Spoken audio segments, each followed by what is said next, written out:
On the afternoon of February 25, 1957, a quiet stretch of land in Fox Chase, Philadelphia, looked no different than it had the day before. Bare trees, frozen ground, the end of winter hanging in the air. A college student walked through the brush, checking animal traps in an area locals used as a dumping ground. Old furniture, trash, things people wanted to forget. Then he saw a cardboard box. It was wedged into a shallow ditch, partly hidden by weeds. At first it looked like more trash, but something about it felt wrong. The box was large, newer than the rest of the debris, and it hadn't been there long.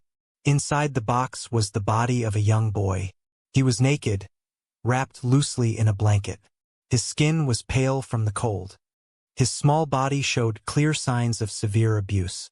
Bruises, scratches, evidence that this child had suffered long before he was left there. He appeared to be around 4 to 6 years old. There were no shoes, no clothes, no identification, no note, no explanation. Just a child, placed in a box, discarded on the edge of the city. Police arrived quickly. So did reporters. Word spread fast. Within hours, the scene was surrounded by officers and photographers. The box was photographed where it lay. The boy's face, bruised and lifeless, would soon appear in newspapers across the country.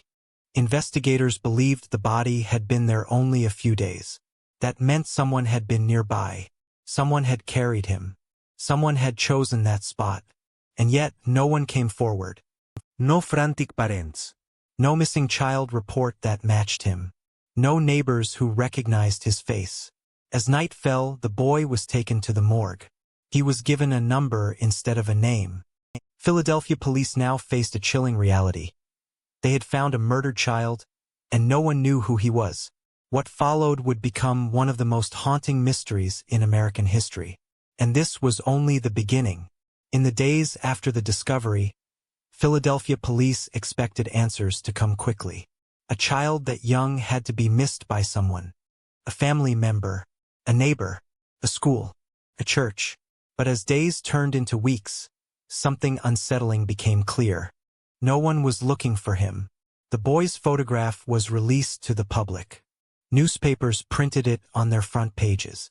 Radio stations described his clothing or lack of it, his age, his small size, his injuries. Still, no leads came in that could give him a name. That silence disturbed investigators more than the crime itself. This was the 1950s. Children didn't disappear unnoticed. Records weren't perfect, but communities were close-knit. Someone should have recognized him. Instead, the boy became known by a name that felt more like a label than an identity. The boy in the box. The phrase spread across the country. It appeared in headlines. It stuck in the public's memory. Not because it explained anything, but because it didn't. He wasn't remembered for who he was. He was remembered for how he was found. People wrote letters to the police. Some offered guesses. Others sent prayers. A few sent small gifts, asking if they could be placed at his grave. Strangers felt connected to a child they had never known. But emotional reactions didn't solve the mystery. What made the case endure wasn't just the violence. It was the idea that a child could live and die without leaving a trace. No birth record that could be found. No foster placement on file. No adoption record that matched. It raised a troubling question investigators couldn't ignore. How does a child exist without anyone claiming him? Over time, the case became more than a homicide. It became a symbol of failure, of a system that missed warning signs, of adults who stayed silent, of a child who may have suffered unseen. And as the years passed, one thought haunted everyone who learned about him. If no one knew his name in life, how could justice ever find him in death? That question would follow the case for decades, unanswered and deeply unsettling. At the medical examiner's office, the boy was examined in silence. Without a name, without a family, the only voice he had left was what his body could reveal. The autopsy showed the child was between 4 and 6 years old. He was small for his age, suggesting he may have been undernourished. His hair had been recently cut, unevenly, as if done at home rather than by a barber. His body carried signs of long-term abuse. There were multiple bruises at different stages of healing. Some were fresh, others were older. This told investigators the injuries were not the result of a single incident, but repeated harm over time. His face was swollen. There were marks on his head consistent with blunt force trauma. The official cause of death was determined to be severe injuries to the head. There were also scratches and scars across his body. Some investigators believed a few scars may have come from earlier medical procedures, but records were unclear. Nothing could be confirmed. One detail stood out. The skin on his hands and feet appeared wrinkled, as if he had been washed or submerged in water shortly before being placed in the box. Police believed someone may have tried to clean his body, not to save him but to remove evidence. No drugs. No alcohol. No clear fingerprints that could be matched. The blanket he was wrapped in offered no clues. It was common, unremarkable. The cardboard box itself was traced to a local manufacturer, but it was mass-produced and sold widely. Everything about the boy pointed to a painful truth. He had suffered quietly. He had likely lived in an environment where no one protected him. No teacher reported concerns. No doctor raised alarms. No neighbor stepped in. And yet, even with all this information, one critical piece was missing. His identity. Without a name, investigators had no starting point. No family tree. No past to examine. Only a child who had endured more than anyone should, and whose story had ended before anyone knew it had begun. And soon, police would face an even more troubling realization. Finding his name might be harder than finding his killer. After the autopsy, investigators focused on what seemed like the most basic task. Find out who he was. Police checked missing child reports from across Pennsylvania and nearby states. They searched hospital records, welfare files, adoption agencies, orphanages. Nothing matched. No boy of his age had been reported missing under circumstances that fit. No family had come forward, even after his image was shared nationwide. It was as if the child had appeared out of nowhere. In a desperate move, police took a step that would later be seen as controversial. They created death masks of the boy's face, plaster casts designed to capture his features.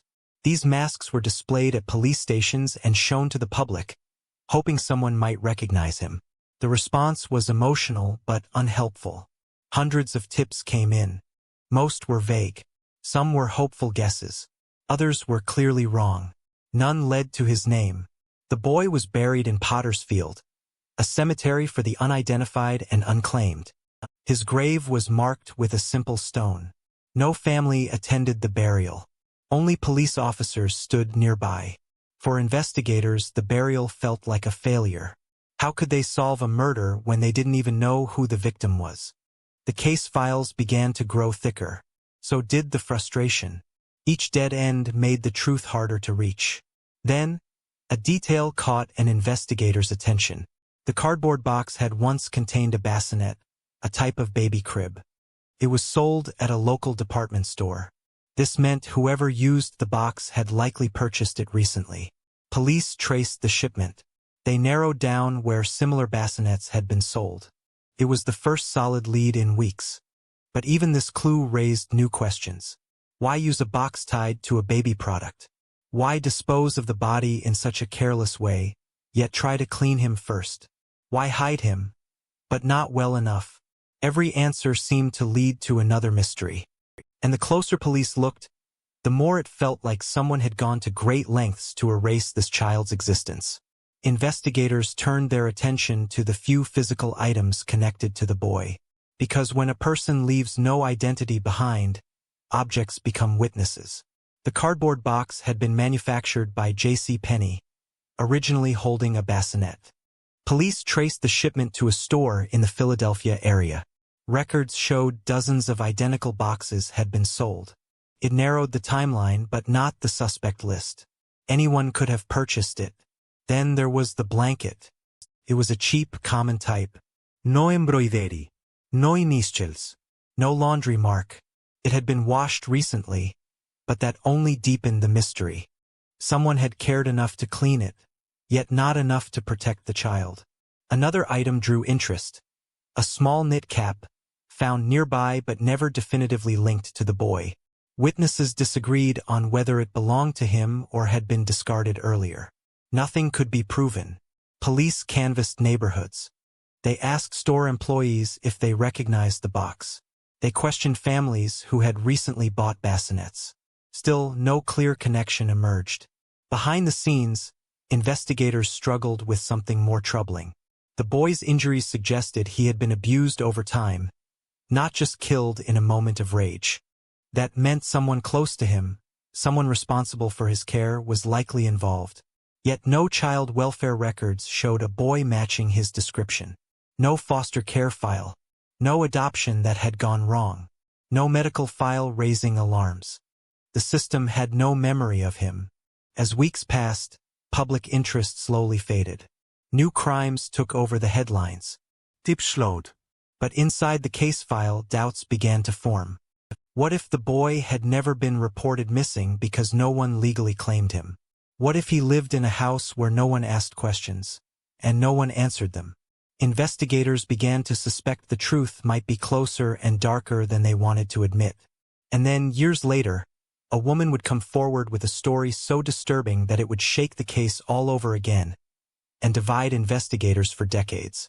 But whether her story was truth or something else remains deeply contested. As the years passed, the case did not disappear.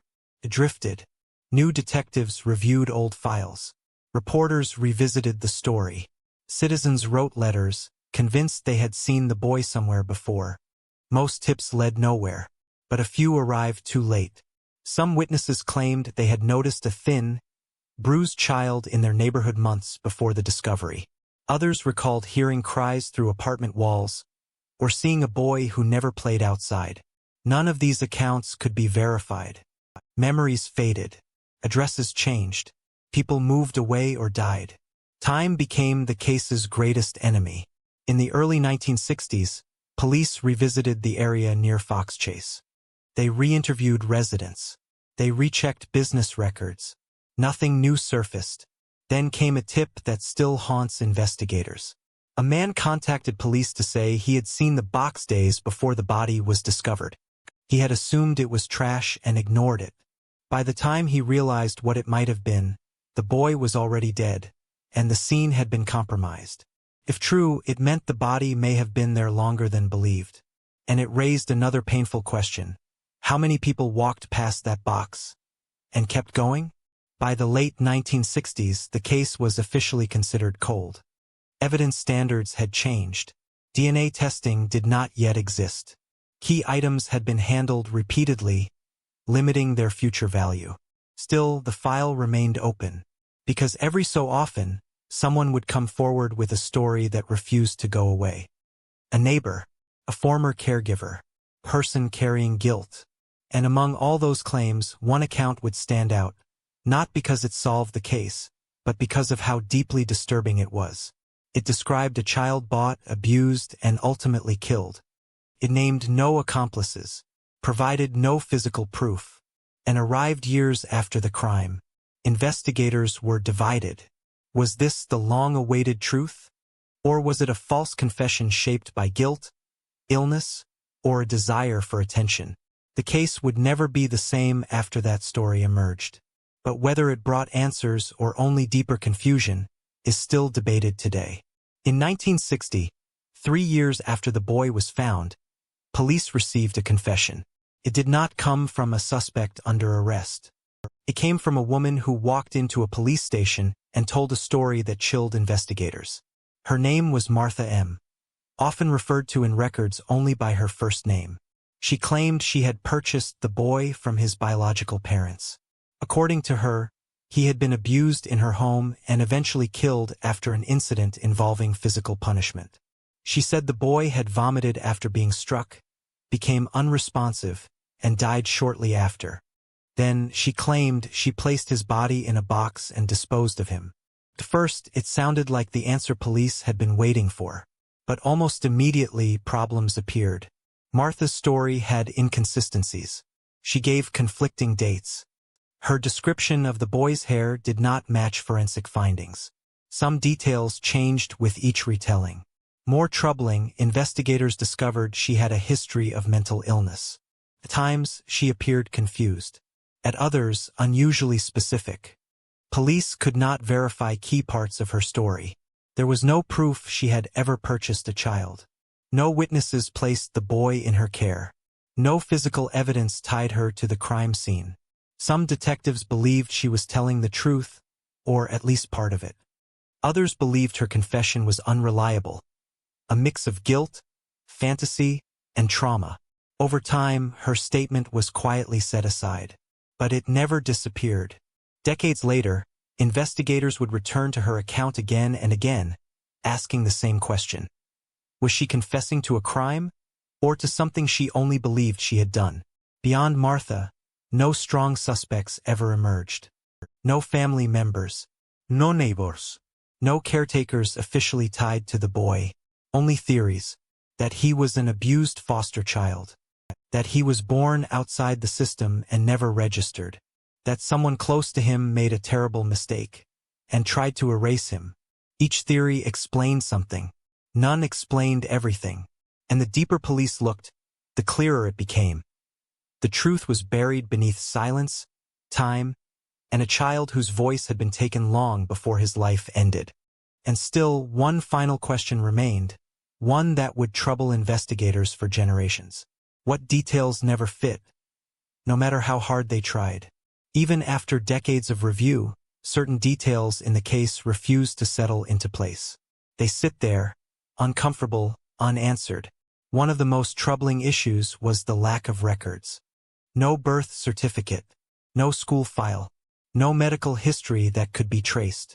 For a child believed to be 4 to 6 years old, this absence was deeply unusual. Investigators wondered if he had been born at home and never registered, or if he had been moved across state lines, or if his identity had been deliberately hidden. Another detail was the haircut. The boy's hair had been cut shortly before his death, unevenly and close to the scalp.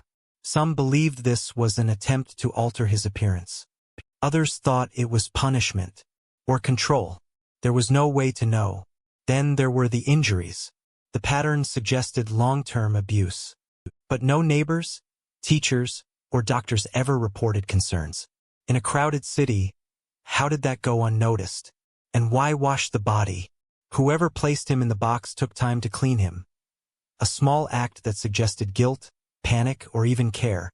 But they left him in a public dumping ground, where he would surely be found. Those two actions did not align. The box itself raised questions too. It was large, new, and awkward to carry. Someone had to transport it. Possibly at night. Possibly on foot or by car. Yet no one reported seeing anything unusual. Even Martha's confession failed to fit cleanly. Some parts matched forensic findings. Others did not. Key details could not be proven either way. It left investigators with fragments. Pieces that hinted at the truth but never formed a clear picture. Every time the case was reopened, the same contradictions appeared. And with each passing year, the chance of resolving them faded. Because evidence degrades. Witnesses forget. And people who know the truth grow old or die. What remains is a case defined not by what is known, but by what never made sense. And as time moved forward, one fear became unavoidable. That the boy would remain unknown forever, unless something changed. Unless a new tool, a new method, or a new voice finally broke the silence. By the late 1970s, the case had reached a quiet standstill. Not because investigators stopped caring, but because there was nowhere left to go. Every physical clue had been examined. Every major tip had been followed. Theories had been debated, revisited, and debated again. Without a name, the boy remained a ghost in the system. Technology offered no help at the time. There was no DNA profiling. No national databases. No digital records to cross-reference. Everything depended on paper files and human memory. And both were failing. Detectives retired. Case files were boxed and stored.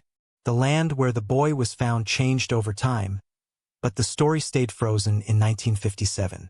Still, the case never fully disappeared. It lived in police training manuals, in true crime books, in whispered conversations among investigators who believed it could still be solved. Occasionally, someone would reopen the file, hoping to see something others had missed. They never did. The boy's grave was visited by strangers. Flowers were left. Toys. Notes apologizing for what had happened to him. He was no longer just a victim. He was a symbol of neglect, of silence, of a child who fell through every safety net. And then, decades later, science began to change. DNA testing evolved. Old evidence became useful again. Investigators across the country started solving cases once thought impossible. Suddenly, the question was no longer if the boy in the box could be identified. It was when. Because if even a fragment of his DNA remained, then maybe, after all these years, the boy could finally be given what he never had in life. A name. And with it, the possibility of truth. More than half a century after the boy was found, one truth remains unchanged. He did not choose this. He did not choose the home he was born into. He did not choose the adults who controlled his life. He did not choose the silence that followed his death. For decades, the boy in the box represented a mystery without an ending. A child known only by how he was discarded. A case defined by absence of records, of witnesses, of accountability. Investigators believe someone knew exactly who he was. Someone fed him. Someone cut his hair. Someone washed his body after he died. And someone made the decision to leave him alone in a cardboard box. That person was never held responsible. The systems meant to protect children never reached him. If warning signs existed, they were ignored. If abuse was seen, it was not reported. If questions were asked, the answers were never followed up. The boy became invisible long before he died.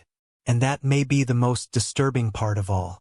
Because this case is not just about a killer who was never caught. It is about how easily a child can disappear when no one is watching closely enough. His grave stood for years marked only as unknown. People who never met him mourned him. Not because they knew his story, but because they didn't. They mourned what he could have been. What still haunts investigators is not just the violence, but the thought that the truth may have been simple, hidden in plain sight and lost to time. Who was he? Where did he come from? And how many chances were there to save him before it was too late? Those questions linger long after the evidence fades. And until every answer is known, the boy in the box remains exactly what America first called him in 1957, a child found, but never truly found.